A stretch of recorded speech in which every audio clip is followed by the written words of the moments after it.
Question number 19 यहाँ पे message अनुराग limited का बैलेंस शीट दिया हुआ है जिसमें equity share capital 5 lakh, preference share 4 lakh, statement of PL 1 lakh का, 5% डिबेंचर 1 लाख का है और सैलरी क्रेडिटर 40,000, बिल पेबल 60,000 का है। इसके अलावा यहाँ पे गुडविल दिया हुआ है 1,50,000 का, लैंड बिल्डिंग 4 लाख का, प्लांट मशीनरी 2 लाख का, फर्नीचर 1 लाख का, इन्वेंट्री 1,20,000 का, ट्रेड रिसीवेबल 1 लाख का, कैश 1,05,000 का, अनअमोर्टाइज एक्सपेंस दिया हुआ है 25,000 का। टोटल हमारा जो एसेट है वो 12 लाख का है। हमको यहाँ पे बता दिया है कि करंट ईयर में टैक्स जो प्रॉफिट है वो बिफोर टैक्स एंड इंटरेस्ट है 80,000 का और जो रेट ऑफ टैक्स है वो 25% है। यहाँ पे हमको ये भी बता दिया है कि लैंड और बिल्डिंग का वैल्यूएशन 4,50,000 में और प्लांट और मशीनरी को हमको 1,80,000 मान के चलना है। हमको यहाँ पे return on gross capital employed, return on net capital employed, return on proprietor capital employed calculate करना है। तो इसका कैलकुलेशन होगा, सबसे पहले हमें कैलकुलेट करने के लिए कहा गया था return on gross capital employed जिसका फॉर्मूला होता है profit before interest and tax into 100 divide by total asset. Profit तो बता दिया था 80,000 इंटू 100 करेंगे और टोटल एसेट हमको कैलकुलेट करना होगा।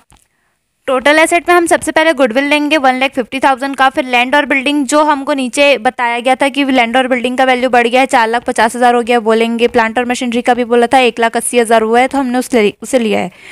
उसके बाद फर्नीचर 1 लाख का था, जो इन्वेंट्री था वो 1,20,000 का था, ट्रेड रिसीवेबल 1 लाख का था और कैश हमारा 1,05,000 का। टोटल करेंगे तो आ जाएगा 12,05,000 हमारा टोटल एसेट।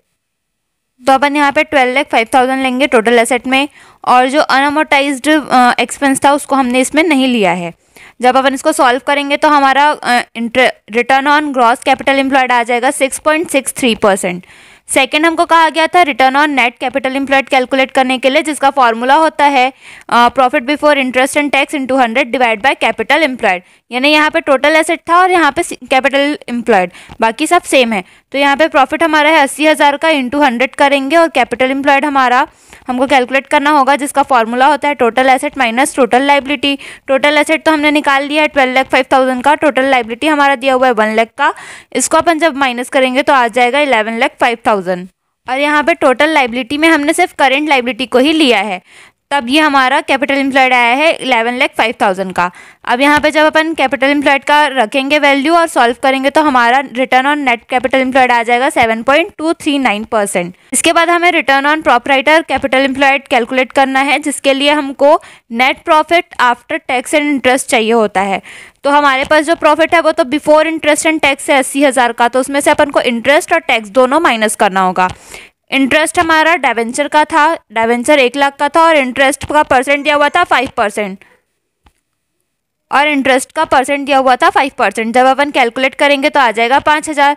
80,000 में से 5,000 माइनस करने पे आ जाएगा 75,000 जो कि हमारा प्रॉफिट बिफोर टैक्स होगा। अब इसमें से अपन को टैक्स माइनस करना होगा और टैक्स का रेट दिया हुआ है 25%। तो जब अपन 75,000 का 25% निकालेंगे तो आ जाएगा 18,750। इसमें से माइनस करेंगे तो हमारा नेट प्रॉफिट आफ्टर टैक्स और इंटरेस्ट आ जाएगा 56,250। अब यहाँ पे हमको प्रोप्राइटर कैपिटल एम्प्लॉयड कैलकुलेट करना है जिसको हम शेयर होल्डर फंड भी बोलते हैं। इसका फॉर्मूला होता है equity share capital plus preference share capital plus profit and loss minus preliminary expense. तो यहाँ पे हमारा जो इक्विटी शेयर था वो 5 लाख का था, प्रेफरेंस शेयर 4 लाख का था, प्रॉफिट और लॉस 1 लाख का था और जो हमारा एक्सपेंस था वो था 25,000 का। माइनस करेंगे तो आ जाएगा 9,75,000। Return on proprietor capital employed इसका फॉर्मूला है net profit into 100 divide bye share holder fund. Net profit हमने अभी निकाला था 56,250 का, इंटू हम 100 करेंगे और यहाँ पे हमारा शेयर होल्डर फंड था 9,75,000 का। इसको अपन कैलकुलेट करेंगे तो आ जाएगा 5.769% जो कि हमारा आंसर होगा। क्वेश्चन नंबर 24 यहाँ पे हमें इन्वेंट्री टर्नओवर रेशियो कैलकुलेट करना है 2013-14 के लिए और 14-15 के लिए। ओपनिंग इन्वेंट्री हमारा 13-14 का है 40,000 और 14-15 का है 65,000। परचेस ड्यूरिंग द ईयर हमारा 13-14 में है 2,55,000 का और 14-15 में है 3,40,000 का। सेल ड्यूरिंग द ईयर यानी कि सेल हमने किया है 3 लाख का 13-14 में और 14-15 में किया है 4 लाख का। क्लोजिंग इन्वेंट्री हमारा 65,000 है और 14-15 में 50,000 का है। तो इसका कैलकुलेशन होगा, स्टॉक टर्नओवर रेशियो, जिसको हम इन्वेंट्री टर्नओवर रेशियो भी बोलते हैं, इसका फॉर्मूला होता है cost of goods sold divide by average stock. तो हमको यहाँ पे कॉस्ट ऑफ गुड्स सोल्ड और एवरेज स्टॉक दोनों ही कैलकुलेट करना होगा। एवरेज स्टॉक का फॉर्मूला होता है opening stock plus closing stock divide by 2। तो 2013-14 में ओपनिंग इन्वेंट्री हमारा 40,000 का था, क्लोजिंग 65,000 का था। उसको हम 2 से डिवाइड करेंगे तो आ जाएगा हमारा 52,500। और अगर अपन cost of goods sold calculate करेंगे तो इसका फॉर्मूला होता है opening stock plus purchase minus direct expense minus closing stock. तो 2013-14 में ओपनिंग स्टॉक हमारा 40,000 का था और परचेस हमारा 2,55,000 का था और हमारा क्लोजिंग स्टॉक हमारा 65,000 का था। इसमें जब अपन 40,000 में से 2,55,000 को प्लस करके 65,000 माइनस करेंगे तो आ जाएगा 2,30,000, जो कि हमारा कॉस्ट ऑफ गुड्स सोल्ड होगा।